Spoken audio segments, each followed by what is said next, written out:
সেই বিকল্প কর্মসংস্থান সৃষ্টি করার সেই এখতিয়ার বা সেই দায়-দায়িত্ব আমাদের বিশ্ববিদ্যালয় প্রশাসনের না। এটা রাষ্ট্রের দায়িত্ব। উচ্ছেদ অভিযানের ক্ষেত্রে কাদেরকে উচ্ছেদ করা হচ্ছে সে বিষয়ে প্রথমে দেখতে হবে।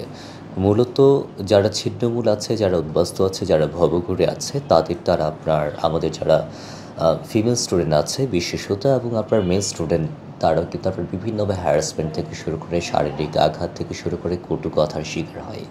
ইভেন আপনার যারা এখানে রিকশাওয়ালা আছে তাদের দ্বারাও কিন্তু অনেকভাবে হ্যারাসমেন্টের শিকার হয়। গত কিছুদিন আগে আমার এই যে ডাকসুর এখানে আমরা যে রুমে বসে আছি তার অপোজিট রুমে একজন ফিমেল স্টুডেন্ট এসেছিলেন। জাস্ট উনি কথা বলতে বলতে উনি কেঁদে ফেলেছেন যে কতটা হ্যারাসমেন্টের শিকার হয়েছেন উনি ভাবেন। এবং সিসিটিভি ফুটেজ আমি চেক করলাম, চেক করে দেখলাম সিসিটিভি ফুটেজে তো কথা শোনা যায় না, কিন্তু আপনার ভিডিও দেখে আমি স্পষ্ট বুঝলাম যে কতটা বাজেভাবে তিনি হ্যারাসমেন্টের শিকার হয়েছেন। তো আমাদের ডাকসু ইলেকশনের আগেই কিন্তু আপনার সরব যারা ছিলেন, যে সকল বিভিন্ন প্যানেলের প্রার্থী যারা ছিলেন সবাই কিন্তু কম বেশি নিরাপদ ক্যাম্পাসের কথাই বলেছেন। আমরাও সেই কথাই বলেছি এবং এটাই তো শিক্ষার্থীদের মূল দাবিগুলোর মধ্যে একটি। এখন সেই জায়গা থেকে উদ্বাস্তু থেকে শুরু করে হকার থেকে শুরু করে এদিকে নানাভাবে এর আগেও উচ্ছেদ অভিযান চলেছে, কিন্তু কোনোটা আপনার সাস্টেনেবল হয়নি, সেটা আপনারা জানেন। তো সেই জায়গা থেকে আমরা আসলে কোনো জায়গায় আপনার একটু শক্তভাবে দমন করতে হয়। আমাদের ক্যাম্পাস আগে অরক্ষিত ছিল, কিন্তু বর্তমানে আমরা সেটা একদম নিরাপদ, একদম আপনার প্রোটেক্টেড আমরা করতে চাচ্ছি।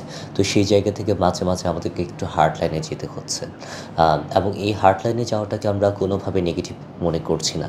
কারণ আমার বাসা বাড়িতে বিভিন্নভাবে যারা আপনার উস্কানি দিচ্ছে তাদের কথাই যদি বলি, তারা দুটো কথা বলছে। এক হচ্ছে আপনার তাদের বিকল্প কর্মসংস্থান সৃষ্টি করতে হবে, এবং দুই, আমরা তাদেরকে এইভাবে তাড়াতে পারি না, এটা তাদের অধিকার। এখন ঢাকা বিশ্ববিদ্যালয় তো আপনার পাবলিক ইউনিভার্সিটি হতে পারে, কিন্তু এটা তো আপনার পাবলিক স্পেস না, এটা তো মার্কেট প্লেস না, এটা তো আপনার উদ্বাস্তুদের এটা কোনো শিশু পার্কও না যে এখানে আপনার উদ্বাস্তু ভবঘুরেরা এখানে থাকবে, তাই না?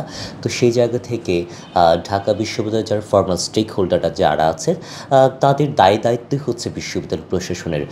এখন এইখানে যারা ভবঘুরে আছে, যারা আপনার ছিন্নমূল মানুষ আছে, তারা একটা সময় যখন আপনার অরক্ষিত ছিল বা কোনোভাবে আপনার প্রশাসন তাদেরকে বের করতে পারেনি, তারা হয়তো বা সেই সুযোগের ব্যবহার করে তারা এখানে ঢুকে পড়েছে। এখন আমাদের সমস্যা আছে সেগুলো আমাদের ক্যাম্পাসটাকে রক্ষিত করার।